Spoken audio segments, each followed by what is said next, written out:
Okay, I've been so excited to try out this misting hydroponic growing system, so let's unbox it together.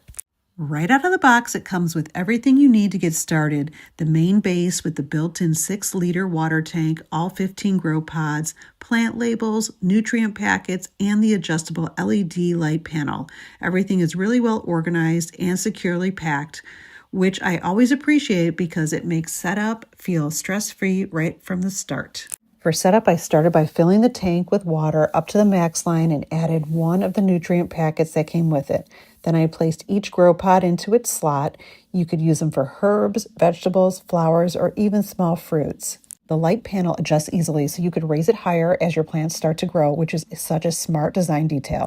Once everything was in place, I plugged it in and powered it on. The LCD touch panel is super simple to use. It walks you through selecting what type of plants you are growing and then automatically sets the lighting and misting cycles for you.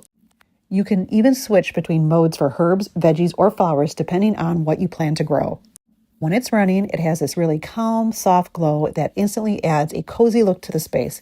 It's quiet, the mist is gentle, and it honestly makes the room feel like a mini indoor garden already. Just seeing it all set up and working feels so satisfying. A big thank you to Misting Hydroponic for sending me this smart garden to try out. It's such a fun, beginner-friendly way to start a little greenery indoors.